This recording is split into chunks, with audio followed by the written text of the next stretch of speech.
Hey everyone, welcome to Crime Family. I'm your co host AJ, and I'm here with my co host and sister Katie. As always, it's just the two of us this week because Stephanie is sick, and so she wasn't able to record with us today. But hopefully, she'll be better and back next week for next week's episode. So, this week, we are actually going to be talking about a case that is pretty new and it's still a developing case. It's happened just over the last couple of months and it's been pretty high profile and in the news. So if you do follow the news closely, you may already know about this case and some of the details about it. But I did want to just cover it on the show because it's quite wild. And I will put a disclaimer. So some of the details in this case are disturbing and it does involve child abuse. So if that, if that is just wanted to put that disclaimer up there up front, just in case, if you didn't want to listen to details that are related to that. I'm not going to go into all of the super in-depth details, but just enough to kind of give you a basis for what this case is about. So, but yeah. So this case all really began on the night of February 17th, 2025, and it was just after 8:30 p.m. when firefighters rushed to the scene of a house fire in Waterbury, Connecticut. And first responders moved quickly to contain the flames. They made their way inside the home. They stumbled upon something that was far more disturbing than the fire itself, and they realized this was definitely not just a regular house fire. It was something much worse than that. So as the first responders go into the home, they actually find in one of the rooms an emaciated man. He's trembling and has an indication of some kind of abuse has taken place. And the truth was much more horrifying than they could have even imagined. And it actually came out that this man, he started the fire himself. He used printer paper, hand sanitizer, and a stolen lighter. He said that about a year before the fire, he discovered a lighter in his late father's coat, which he took and used to help start this fire. And that it was not just a tragic accident, but it was an intentional fire that was set as a final act of desperation. So when authorities questioned him, the man revealed a horrifying reality that he had actually been captive inside that home for more than 20 years. His stepmother, Kimberly Sullivan, along with his now deceased father, had allegedly imprisoned him, tortured him, and starved him for decades. So, pretty crazy just on the surface, but as we go deeper into this, it gets even more wild. So there is actually body cam footage from the night of that the first responders responded to the house fire, and it captures the frantic reaction of Kimberly Sullivan as the weight of the unfolding series of events becomes clear, and what had begun as an emergency fire response had turned into something much darker. So I'm actually going to share my screen to show the body cam footage. It's about the piece I have here is about a minute and a half, and it's kind of like chaotic and frantic, but I'm going to share it because it does kind of set the stage for things. So here it goes.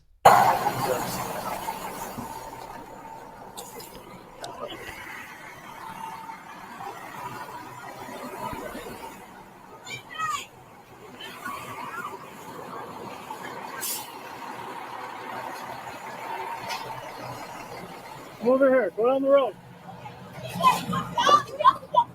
Come on. Come down. Come down. Come on, Who else down. is in the house? Who else is in here? My stepson is in here. How I'm many trying to other help people? him out. Listen, That's come it. on I here. have two cats. Everybody's out, Yeah.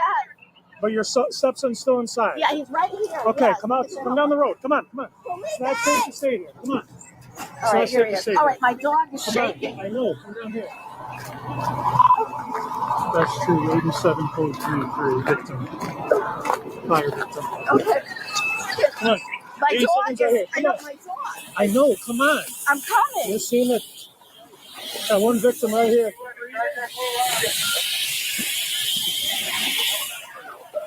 I need to stay over here.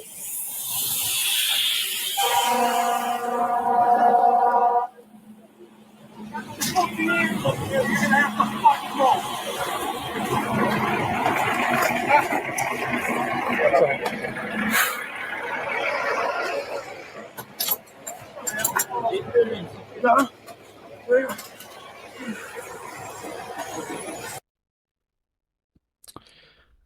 So that's the body cam footage that has been released. I guess, Katie, what do you think of that when you first see it, or initial reaction? I know, like I said, it's a little bit chaotic, but if you had any initial thoughts. Yeah, it's definitely chaotic, but to me, like, just looking at that, you wouldn't think that there's really anything going on other than there happened to be a fire in this house and they're taking the stepson to the hospital because of that. Other than that, like, I guess the stepmother, I guess it is, seems very worried about her animals rather than her stepson. I mean, I'd be worried about my animals too, but I'd be frantic about, like, the kid in the house, or not even a kid, but the other person in the house. But yeah, other than that, it just seems like there's a fire, a little bit chaotic.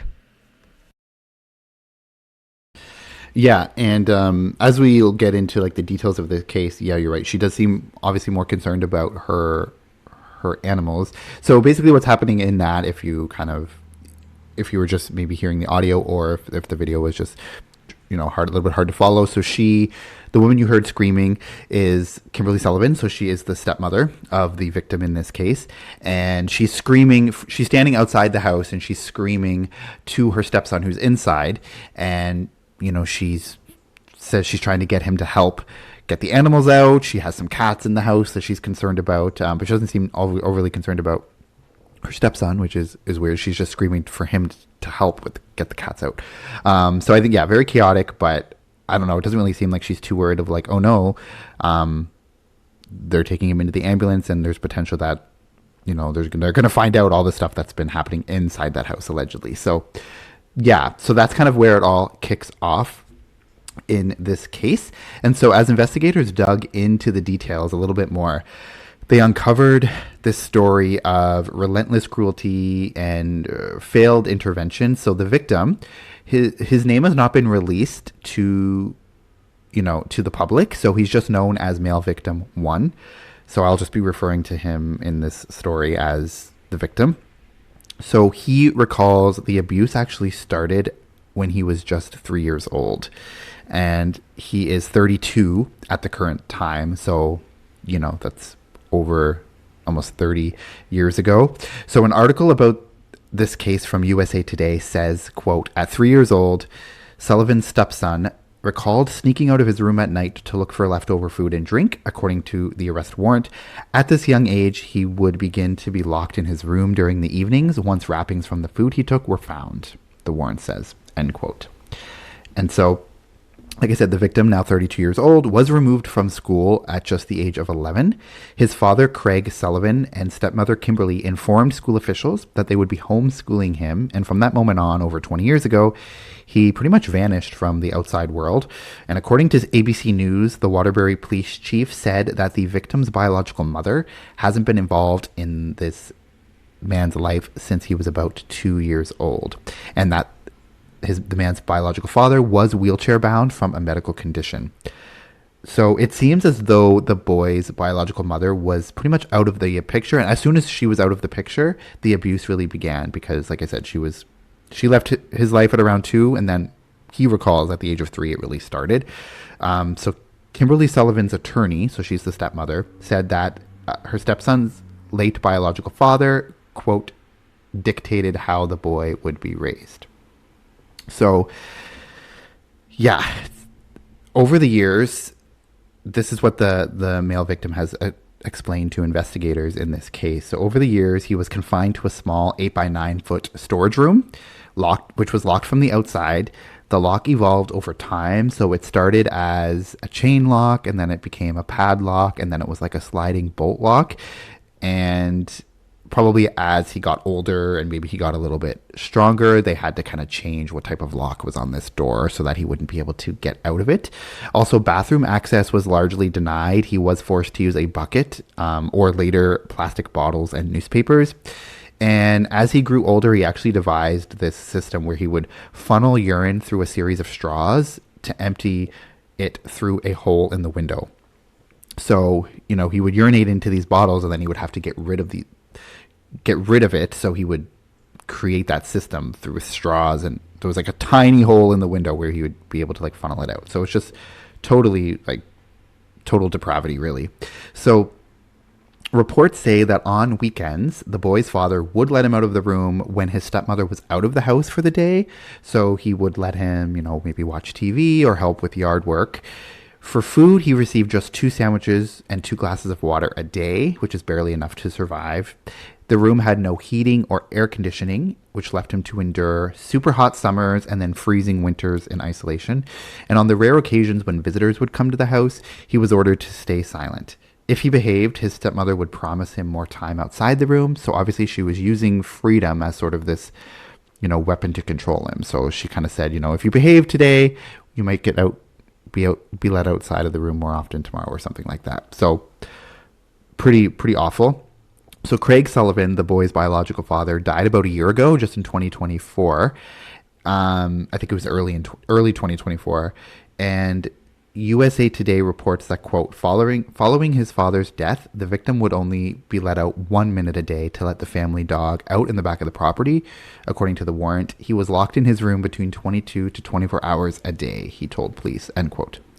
And according to an arrest warrant that was obtained by USA Today, upon exiting the home on the night of the fire, and if you saw the video, you would have seen that they blurred out the male victim's, footage of him.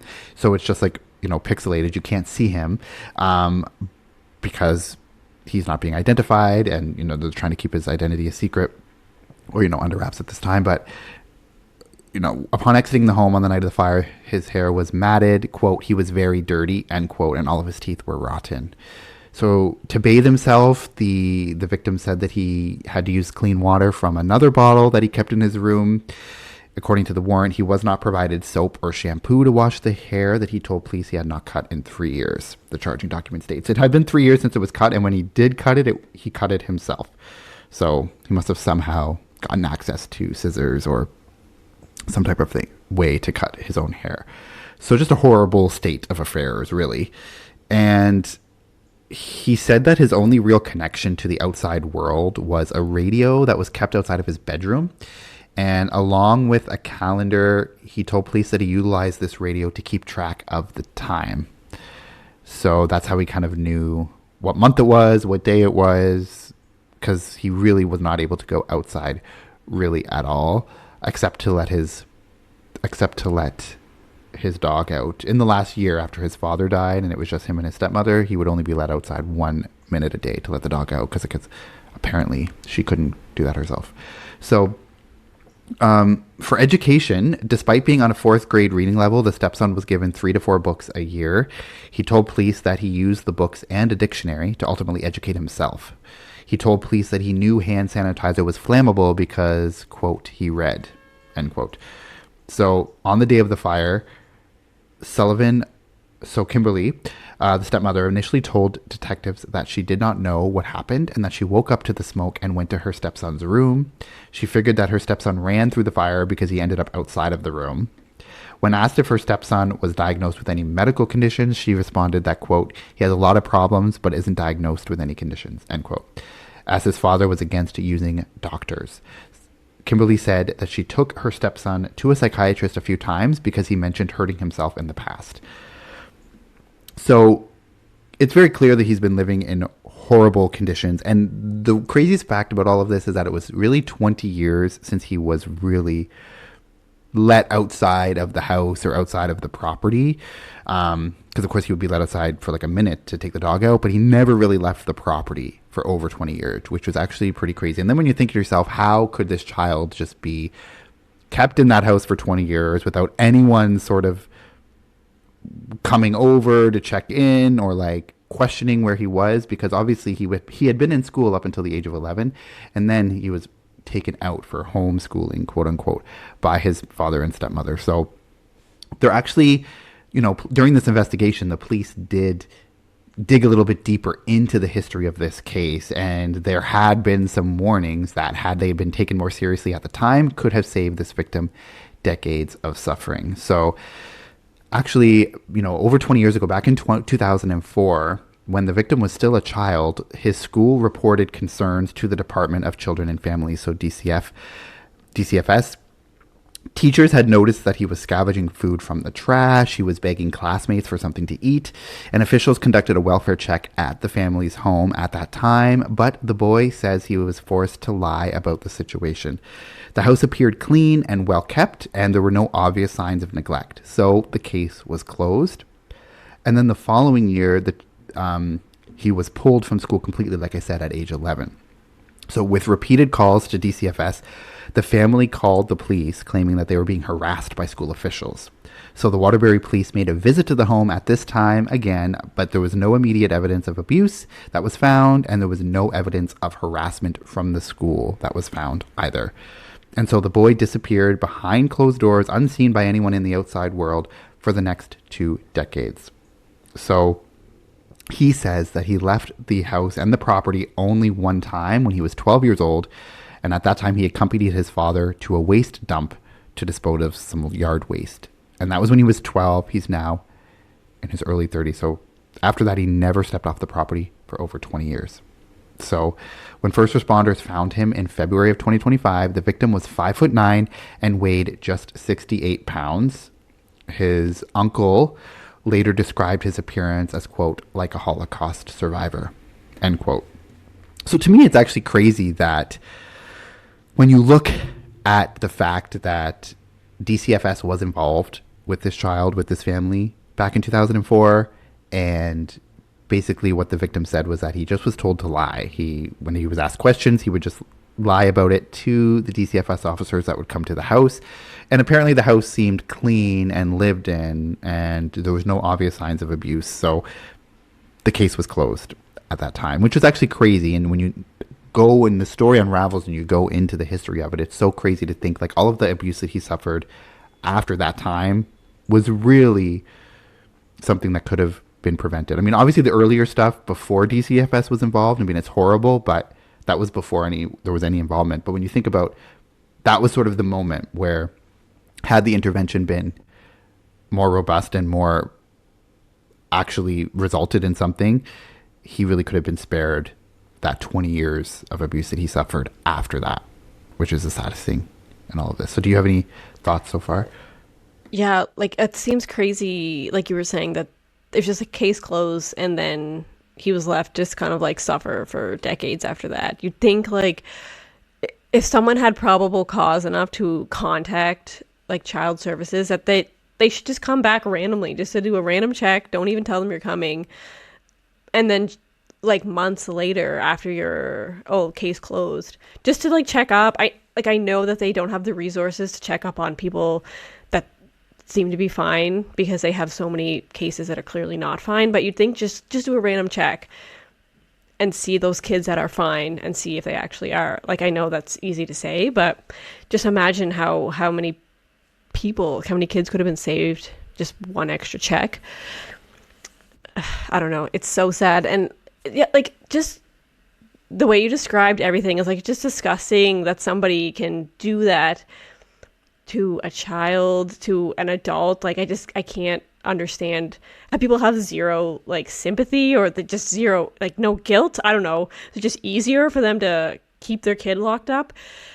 I mean, I don't know. It's like one time I locked my bunny in my bedroom for like 5 hours, and I felt so bad about it. And like, I can't imagine, like, I'm not trying to diminish the seriousness, but I mean, I felt bad for days leaving my bunny locked in a room. Like, I can't imagine doing that to an actual person. So it's like beyond my understanding. And also, yeah, just like also the length of time too. Like if this had gone on for a year, we would all say it was horrible. But the fact that it was over 20 years and that, yeah, somebody could just be walking around, this woman and her husband, who was the biological father, could be walking around just knowing that they were doing this. So either it's like they didn't think they were doing anything wrong, or they did know it was wrong and they just, did it because out of some sick need to punish this child or something. And of course, like I will say, this is still an ongoing investigation, and these haven't been proven in court. These are just allegations from the victim. So all of these things are alleged at this time.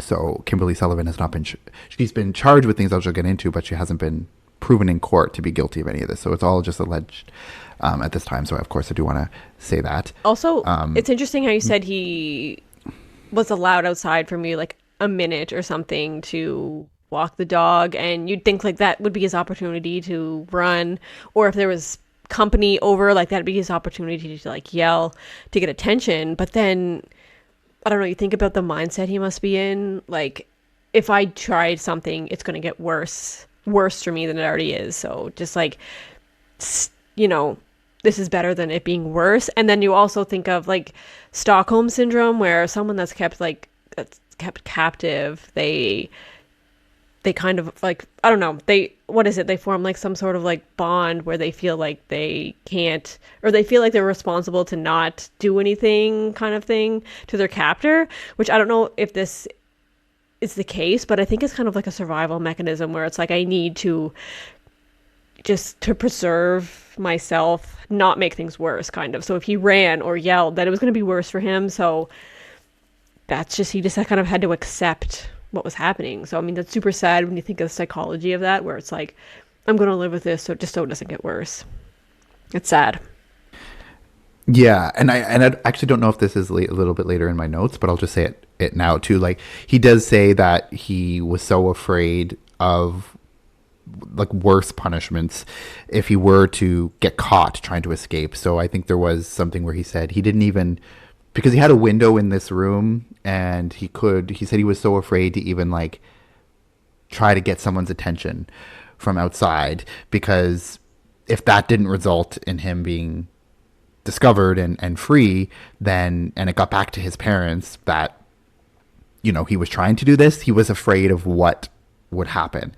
Would he maybe, because he was getting what, like 2 sandwiches a day or a sandwich a day or something, and 2 glasses of water, and so maybe if they found he was trying to escape, they would give him no food for a day or 2, which would be worse than what he was getting. So I think it was a lot of that too, of really having to be, you know, obviously you want to do anything you can to escape, but you always think of, if I'm not successful, then what is going to be the consequence of that? Yeah. And also think of how like weak he must have been, like how you described he was only like 68 pounds or something, and this is a full grown man. So just think, you're not getting enough to eat, you're not getting enough to drink, you don't have the energy to even like fight back or run if you needed to. So you can imagine just like, yeah, how helpless he must have felt as well, just because he really didn't have like the strength or energy or like mental capacity even when you're like starving to even do something like that. So, and also it was interesting that you said that he had found that lighter like a year before he had set this fire. So just like,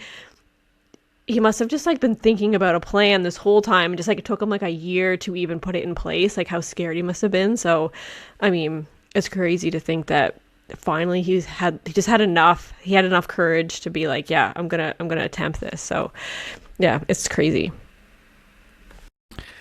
Yeah, and he probably, who knows how many nights before he actually did set the fire, when he thought, okay, this is going to be the night, and then maybe he was afraid to do it or decided not to, and then this was the night that he ultimately chose to, because yeah, he had the lighter for over a year, who knows, and then he gathered the printer paper and the hand sanitizer at other points and just finally decided on this night to do it. And maybe he was just like, because this could have easily failed too, right? Like if his stepmother had noticed the fire, because it was just a small fire at first, right? So maybe if she had noticed it, they were able to put it out and didn't have to involve the police, and then she knew that this was a plan of his, then it could have been really, really worse, and she could have done even worse stuff allegedly to him. So the fact that he was just probably at the point where he's like, you know, I can't go on like this, I need to just do something, and was willing to take that risk, which ultimately for him did result in him getting rescued from this situation. So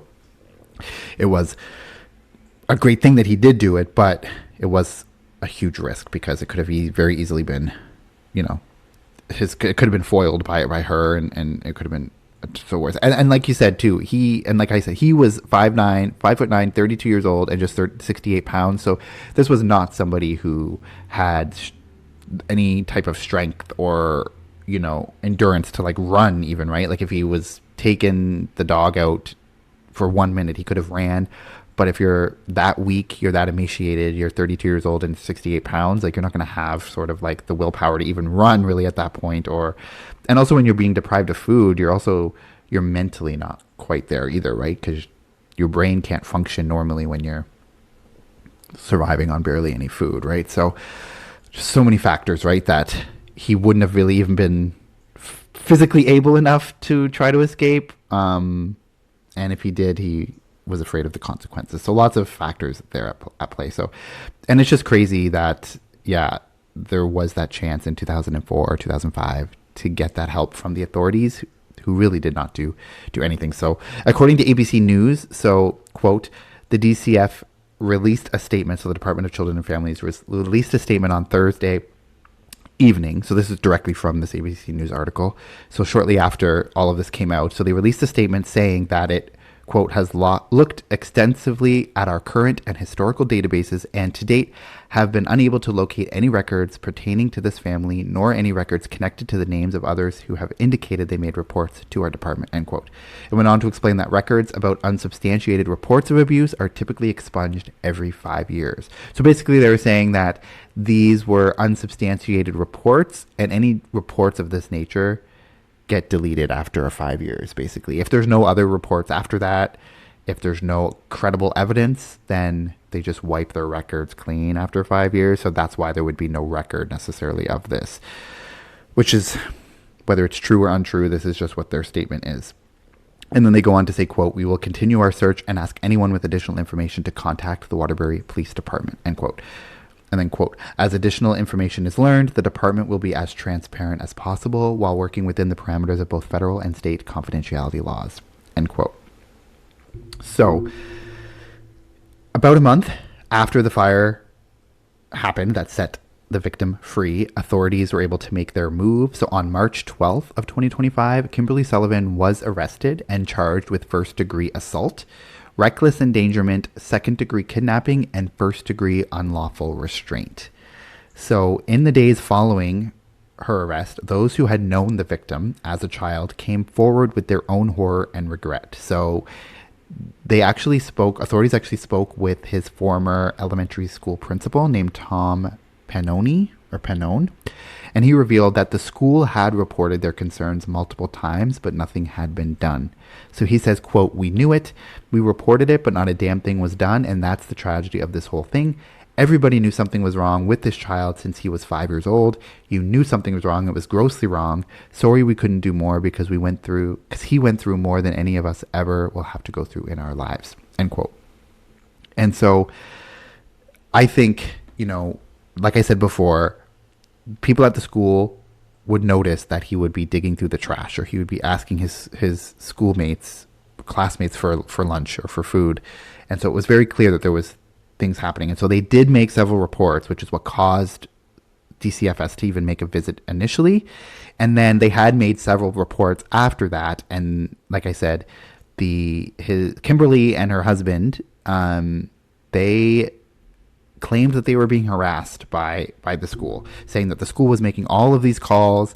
That's why that they had removed him from school at the age of 11, because they were going to homeschool him because they were just being harassed. So, and I also saw in like comments and stuff too that somebody said, which is a good point, that it should be a major red flag for these departments that if the child is removed from school after several reports, that in and of itself is a red flag, because you'd think obviously they're going to remove the child from school to even remove any type of risk that someone will call the authorities again.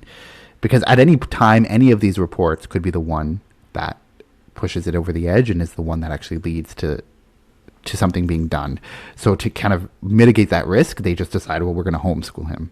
So since the age of 11, he never went back to school. He never did anything. And so that should be a red flag on a file that says, like these departments should be like, okay, we have a series of reports from the school, from different people at the school, and then all of a sudden the parents remove him from school.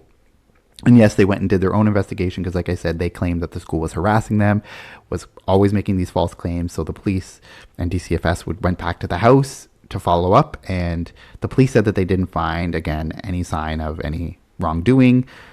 The house was clean. There was no visible signs of abuse. And they also said there was no substantiated evidence or anything of any harassment that was being done, because they said that they're just harassing us all the time. And I guess in their mind, making these reports was a version of harassment, I guess. So,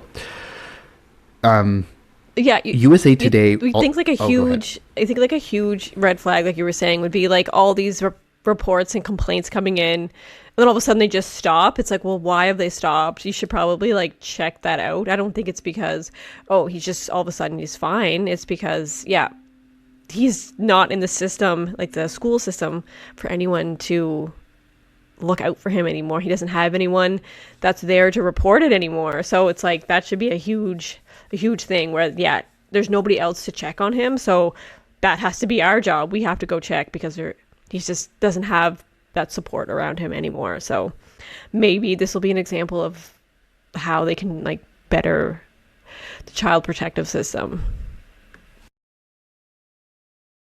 Yeah, and I think, I mean, we could go on at length about all the failings of the authorities in this case, but also and there are lots of times too when there are vindictive reports, like people will be having a dispute and they'll call like CPS because try to get back at the person even though there's unfounded, and I'm sure they're understaffed and they're underfunded, so they don't have the resources or the staff to be able to diligently follow up on every single thing, and a lot of reports do end up being fraudulent, but many times, yeah, but so it's also like the school is not going to be be fraudulent though. Like your kid's out of school, like why would the school continually try to follow up, right? Like unless, you know, it's vindictive from inside the school, just doesn't seem to make sense in this case. Yeah. And also it's like, of course the parents are going to say, oh no, they're just harassing us. They're making all these false claims. Like, of course they're going to say that. They're not going to open up and be honest and be like, oh yeah, there is actually probable cause for all these. They're of course going to just write it off as harassment. So you'd think that the authorities on the other end would be like, who are they going to believe? The school, multiple people at the school who are obviously concerned, or are we going to believe the parents of the child who would have reason to lie? Like the school has no reason to lie, and also the school is probably understaffed and underfunded, and they don't have time to harass people. Like they're not going to harass people unless they feel it's not even harassment, but they're not going to make a ton of reports when there's no reason to do it, right? Like obviously there was a cause for concern. Yeah. So when you look at one side has no reason to lie and the other side has tons of reasons to lie, who are you going to believe? Yeah. Why side with the parents in this case? Like it's just super sad that it slipped through the cracks. Yeah. But then also it's like, you do understand the point of like, okay, they go and do an investigation. The child says everything's fine. There's no signs of abuse at that time. The house seems clean. It's not like he's living in squalor at that time. So and then at one point it's like, you do also have to have probable cause to remove somebody from the home, right? Like you can't just go based on, yes, there's multiple reports, but then you go and do a welfare check and everything seems fine at the time. Then if they did remove the child and it turns out that there was something that was vindictive about these reports, and then there would be there would be an outrage that they removed the child from the parents when there was not probable cause. So it's like, you can see both sides of it. And it just so happens that in this case, obviously they should have done something, but I'm sure maybe there's other cases throughout the history of CPS where maybe they did remove a child when there was no probable cause. And then there's a whole outcry about that. So I don't know. It's very, very tricky. I would never want to be a CPS worker or a DCFS worker. So it's really hard to kind of know. It's only in retrospect that, of course, it makes sense. Yeah. I mean, I guess they did their due diligence, right? Like not like they ignored it and didn't do like a house call. Like they actually did. And that's probably all that they were required to do. Yeah, everything looks fine. Case closed. But like I said, there should be another follow-up. Even though it looks fine, they should be protocol for someone to go back unannounced. Yeah. Just bust in the house and see what's going on. Yeah, I do agree. Like it should be like a policy of like, you are required to do like 3 follow-ups, random follow-ups, unannounced check-ins. Maybe not 3, 2, I don't know what the number should be, but yeah, there should be some type of policy there that says any time we get reports, we have to do a minimum of however many follow-ups at random times. Because what are the chances if they did do 3 that all 3 were going to result in, not being substantiated? Like I think one of those 3 times maybe they would have found something, especially when the parents have no time to prepare, right? I think it's very likely that they could have found something in one of those 3 follow-up visits. Yeah. And I mean, if he wasn't eating enough, it doesn't take long for someone to look super skinny, like way skinnier than they should, right? Like even a couple months later, if they had come back, they could probably see a big difference. So, and that would be, you can't hide that when you look at somebody. So, yeah. But also, and I don't know the logistic of this, but I'm sure maybe an initial visit that is done is unannounced as well. Like, I don't think they would announce it to the parents. They were going to come over at this time. Like, I think they would probably just show up randomly, right? So. Yeah, but I mean, if CPS is involved, parents probably know that they're coming, so they could just prepare until they do come, kind of thing. I don't know. I don't know how it works actually, if they do have to tell them they're coming or not, but yeah.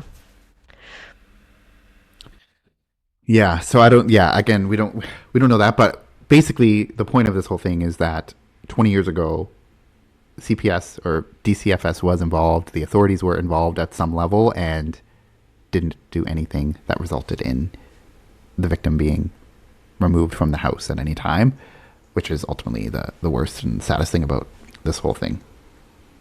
So USA Today reports that, quote, relatives, including his sisters, knew about the situation but did nothing to intervene, end quote.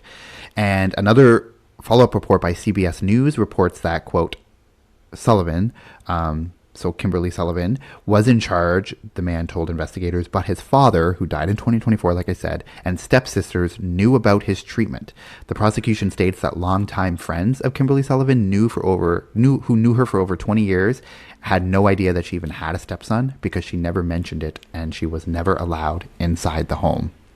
So there's one thing also too that did come out was that Kimberly Sullivan had friends for a long time and they actually never even knew she had a stepson because she never talked about it and they never went over it to the home to even know that. So they were even shocked to find out that she had a stepson at all. So that kind of shows you at what lengths Kimberly herself went to keep it under wraps. Because obviously if you're not telling anyone you have a stepson, there's a reason for that. So, because then people would question, why haven't we seen your stepson ever? How come we never see you bring him anywhere or really, right? So, yeah, I don't know. It's just very... It also makes me think, like, I wonder what her defense is going to be. Maybe it was because her husband was abusive as well, and so she just had to go along with it. But then you think, like, she continued after he died.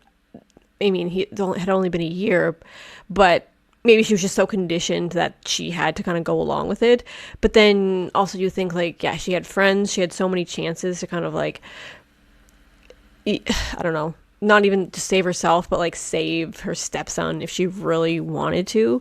I mean, if she was a victim of abuse as well, like that's easier said than done. But I mean, yeah, it makes me think like, what's her defense going to be? Do we know that at all? Or is she going to blame it all on him? Like her husband? And then, yeah. Yeah. Well, like actually I do go into that a little bit in this next part here. So as the case unfolds in court, her attorney is urging the public not to rush to conclusions. So, quote, he says, these are just allegations. That's why we have due process, end quote. He defends his client and said that it was the victim's late father who was responsible. He was not locked in the room. She did not restrain him in any way. She provided food. She provided shelter. She is blown away by these allegations, end quote. And that's what her lawyer has told the press. But for the man who lived through it all, this child who had been forgotten and trapped behind locked doors for over 20 years, the damage has already been done. Now finally free, he begins the long road to recovery. So as for Kimberly herself, her bond was actually posted at $300,000, which was paid.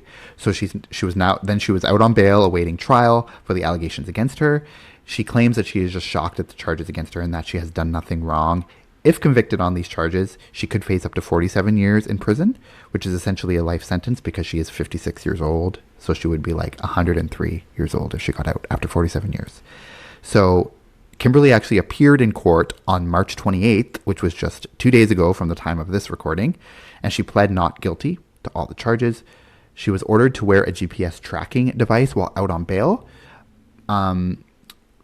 This the judge did, but the prosecution wanted her actually to be under house arrest, but the judge denied that request. So he didn't say that. The judge said that she could not be on house arrest, but that she would have to wear this GPS tracker and that she's not a flight risk or anything like that while she's out on bail.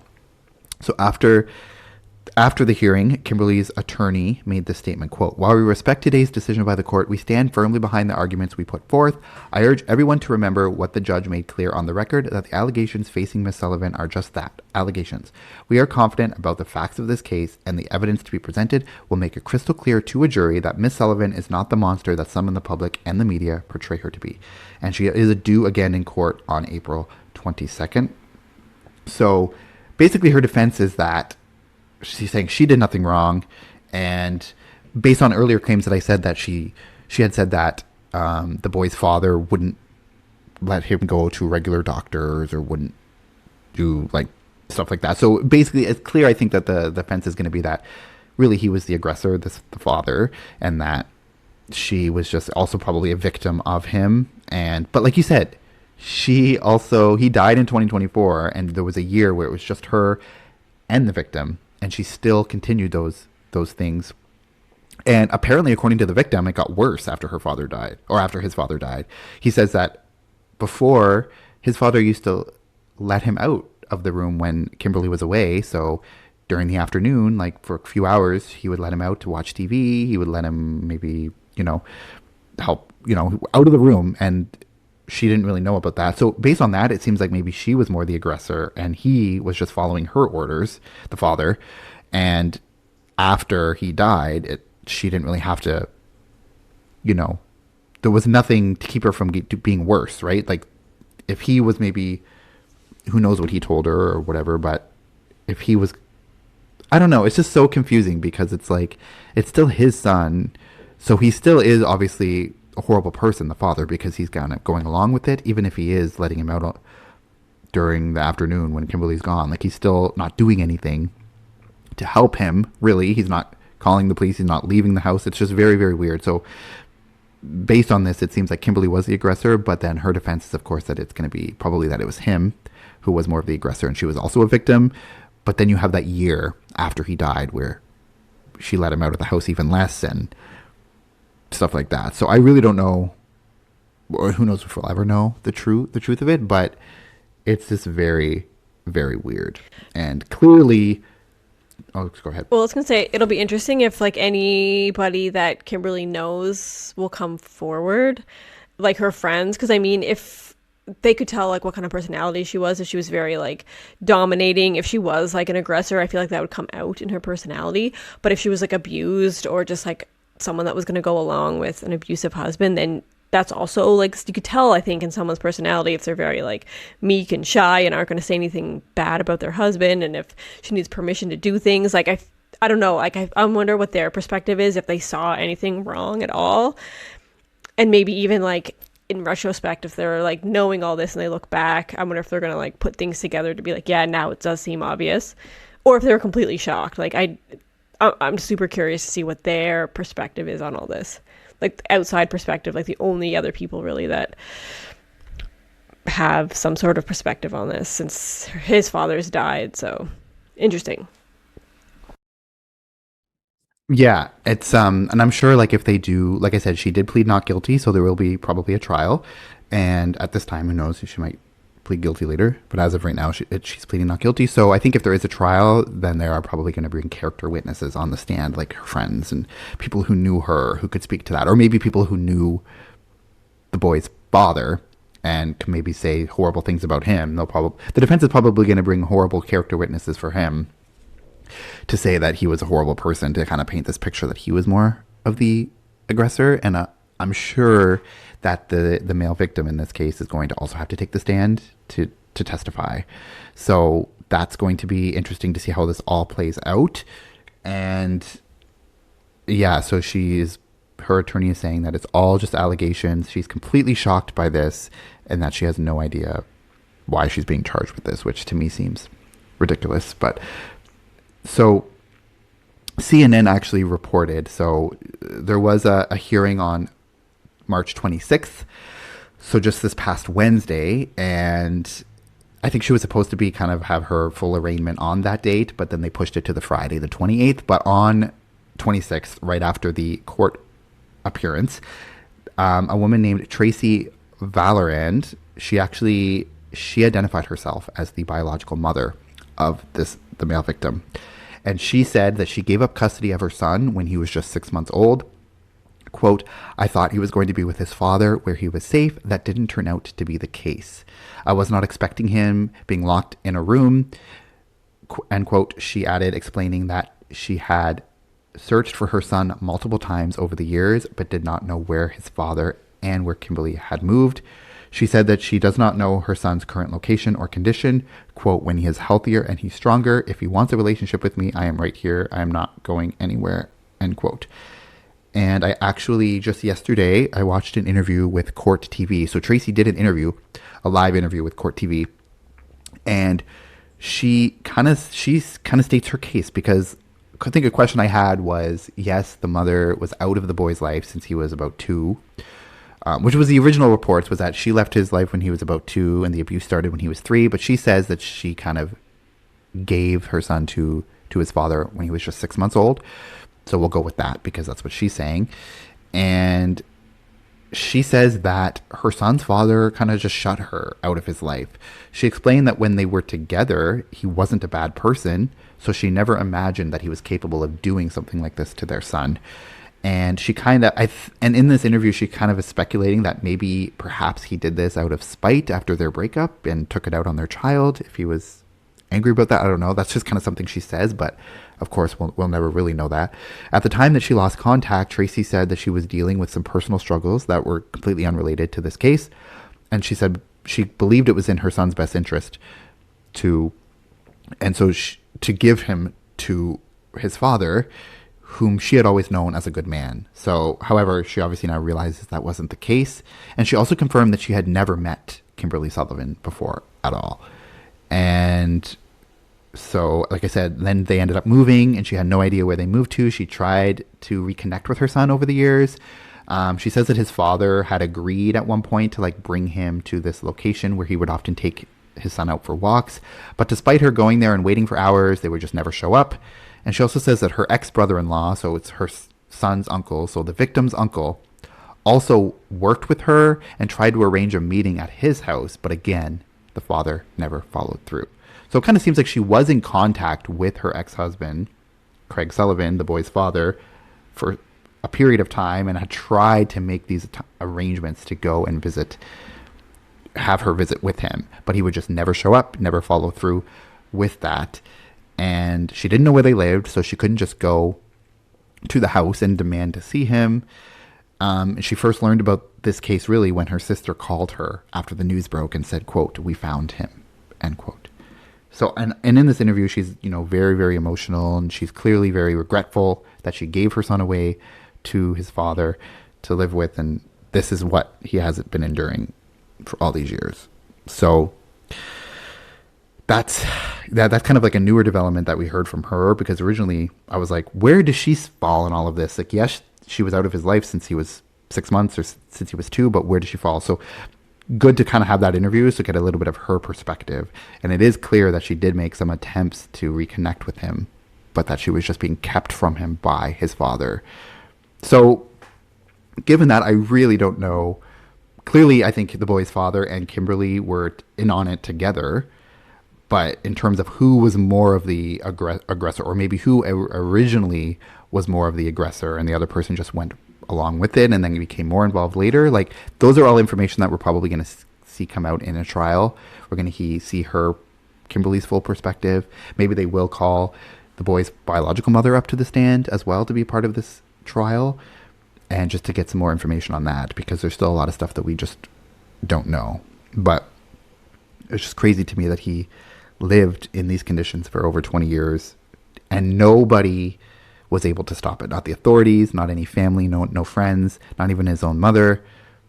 It's just very, very crazy to me. So Kate, I guess, what are your thoughts on that last piece I mentioned about his biological mother, if you have any kind of initial thoughts? Yeah, my initial thoughts are I can't imagine the guilt she probably feels. And, she might never get over that or forgive herself because, she like thinking if she just had tried a little bit harder to see her son, maybe she could have intervened. But yeah, of course, you never would think that that's what's happening. So you can't, blame her for everything, of course. But yeah, it's so sad that there was like almost like all these little chances everywhere that could have helped him, but just, yeah, obviously the stepmother were determined to keep him hidden and away from everybody because nobody else was able to like get through. So it's just, yeah, it's very sad that he fell through the cracks and was hidden from the world for decades. Very sad. Yeah. And we've done similar cases to this, like on the podcast before. We did the Turpin family, the House of Horrors there with like 13 children, I think, and how that all happened. We did the Ruby Frankie one this season, the YouTube mom that was doing it. So they're all very, very unique and all have their own specific details. And this one to me just stands out as being so, I don't know, it's just crazy to me that this child basically disappeared after 2004 and no one ever saw the child again, ever, except his two guardians. I also find it crazy that horrible. Like it's hard for me to believe that like one parent or one person would do this to a child or their children, but then to know that like both of them agree and are like, yeah, and they just continue to do it. Like it's hard to believe that like two people like that came together and are agreeing to like abuse a child for his whole life. Like that just seems crazy. You think one of them would step up and be like, this is fucked, but no, they're both just like, yeah, let's just do it. I don't know. Like all like those situations where like one of them could have stepped up, but no, in his case, just like both of his guardians were like, we're gonna do this. Sad. Yeah, it's so crazy. And that's why I always tend to think that there's usually probably one person who's more of the initiator in it originally. There's probably one person who's more into it or wants to do it, and the other person just like out of their love for that person or fear, or if they're a victim of them, then goes along with it, and then maybe they take over, as we see in this case. So it'll be interesting to see kind of how it all plays out, because like I said, her side's going to be that he was the aggressor and she was more, and I would love to see kind of her explanation for that year since he died in 2004 to when the victim was finally free, how she can sort of explain how in that year, even though the main abuser or aggressor was dead, why it still continued. I'm just interested to hear that sort of whole defense, because I think that's really where the bulk of her case is going to fall apart if it does. Like, I think if his biological father had still been alive and they were both arrested and she tried to pin it on him, then maybe you could say, oh, she was a victim as well. She was maybe being abused and she was afraid. But you can't really, after he died a year ago, justify why it continued after that if she's totally innocent. Yeah, my guess is going to be that, she's going to blame it on like the trauma that he put her through and like post-traumatic stress, and she just like was mentally just couldn't get out of that cycle that he made her be in for decades. Like I feel like that's going to be her defense, something like that anyway. Yeah. So, like I said, at this time she's pleading not guilty. Her attorney is, saying it's all just allegations, and that they are confident that the proof is going to show that she is not guilty. But like I said, if she is convicted on these charges, she could face up to 47 years in prison. I think it's like 45 for the main charges, and then which were felony charges, and then like a couple of years additional for the misdemeanors that are in there as well. So very sad and crazy. And like I said, there's other details out there about like the specific like conditions and stuff that he went through. I didn't go into full in depth, but you kind of got the point from what I went over. It's just horrible. So we will kind of put some resources. So if you are in Canada, just know that you can call the kids help phone if you are experiencing child abuse of any sort. You can call the kids help phone free of charge at 1-800-668-6868, or you can text connect, CONNECT, to 686868, and that is Canada specific. If you are in the US, there is the Child Help National Child Abuse Hotline, so you can call 1-800-422-4700, 4453. You can also text HELP, HELP, to 1-800-422-4453. We also will put that information in the show notes as well. So look below in the show notes for the full numbers and how to text those organizations for help. So that does it for this week's case. We're going to be updating you as we go along. We'll probably do an episode in the future with updates because it's really just the beginning of this. The trial's probably still a few years away. We'll see if she eventually changes her plea, or if it does go to a full trial, and obviously we'll keep you updated and do another follow-up episode as it evolves. So that does it for this week's episode. Thank you so much for listening, and we will see you next week for a brand new case. So in the meantime, you can follow us on all the social medias. So you can follow us on Instagram, Crime Family Podcast. We're on TikTok as well. The link is in the show notes. Crime Family Podcast on TikTok, Facebook, Crime Family Podcast. You can email us at crimefamilypodcast@gmail.com for case suggestions, feedback on the show, anything you'd like to let us know. You can leave us a review, leave us 5 stars on Apple Podcasts or Spotify, wherever you listen to the show. We're also on YouTube, Crime Family Podcast. Just search Crime Family Podcast on YouTube and you'll find us there, but also the links are in the show notes as well. So thank you so much, and until next time, take care. Bye. Bye.